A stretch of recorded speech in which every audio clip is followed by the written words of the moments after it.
My ex was a serial cheater, caught him multiple times, but I was so convinced if I loved him hard enough he'd change. Cringe.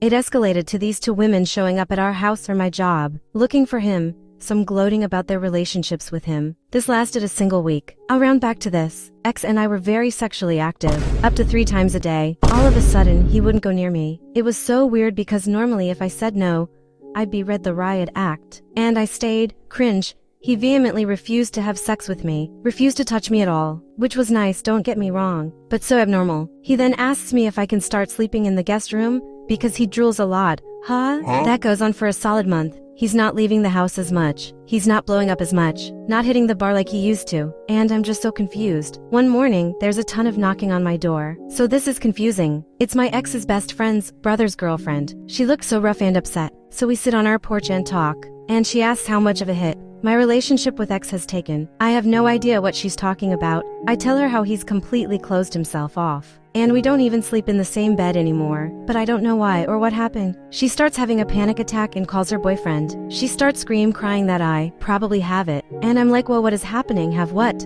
Turns out the women who were harassing me that week were not just sleeping with my boyfriend, but were also supplying him with drugs. My ex, his best friend, bestie's brother, and girlfriend were all sharing utensils one night with these two women. There was sex between some of them or all of them at some point. They all contracted hepatitis. They were looking for money he owed them, and also to tell him the good news. They managed to catch up with him after a week of evasion. I about threw up after hearing everything laid out. I ran. I immediately got tested for everything and the kitchen sink. Luckily, from previous employment, I am vaccinated for Hep B, clean bill of health everywhere else. Although that was the worst time of my life for many abhorrent reasons. His distance and coldness at that time is one of the only things I'll give him credit for. The woman who had hepatitis knew she had it. That was a lot for people to deal with when that came out. There's no telling how many people she has gotten sick. She actually died not too long after all this from an overdose.